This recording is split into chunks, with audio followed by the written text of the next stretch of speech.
Welcome to the 5th episode of The Big Picture. We're at Clare Hall for an exhibition of the work of Renee Spierdijk.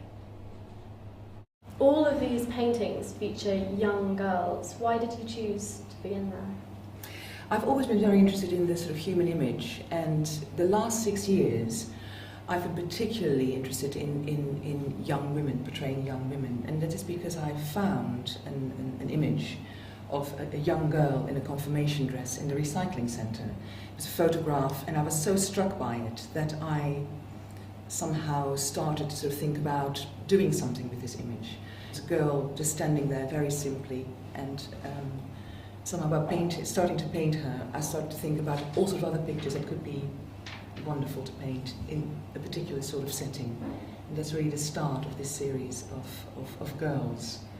As you say, you paint from found photographs, yes. But you also paint from some that you've taken yourself? Yes, I have as well.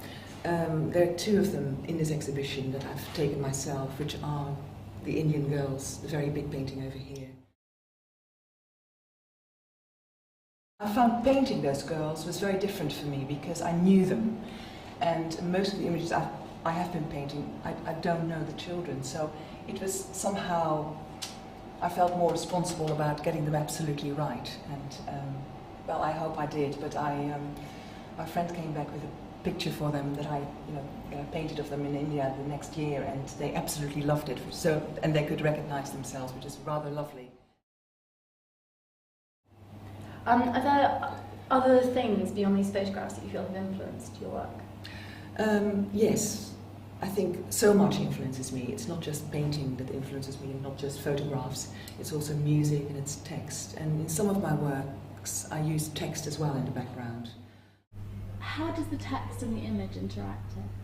I like the idea of texture and meaning of text in the background of my painting. It seemed, and this was the first one I actually worked with using text. And there are a few other ones here as well on the wall that use text much more, some of them much stronger as an image in the background, and something slightly lighter.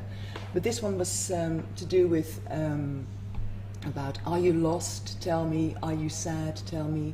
I hear and see you every day. So I'm talking about myself. And so very much a sort of inward sort of poem. And you can't, lie, you can't hide anymore. And this whole sort of, it's quite sad, but also quite sort of becoming aware of oneself. That's basically what this painting is all about. And then at the end it says, alles zal recht komen, which is everything is going to be all right. A lot of these paintings have very distinct markers. It might be what they're wearing, something in their hair, occasionally a cross that they're holding. How do you use these other items within the picture to kind of inform what you're trying to get at? It's really very much to do with, I'm very interested in conditioning and of people, and especially children.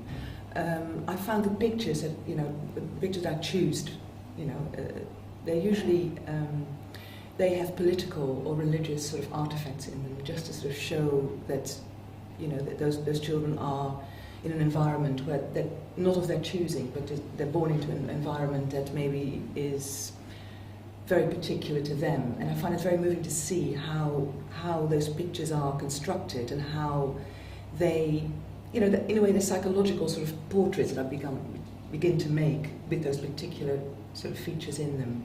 There's a painting of a Chinese girl holding up a little red book, for instance, which, she doesn't really know what she's holding up, but it's called Holding Up the Truth, and for her that is, well, you don't know what it is for her and how she will become. So there are a lot of women or girls on the cusp of hopefully becoming themselves. The gazes in all of these paintings are very frequently, not always, but very frequently direct, yes. and yet not quite engaged, no. Somehow very yes. calm and maybe even drawn back. Yes. Why do you choose those gazes, and what do you think they say about the girls?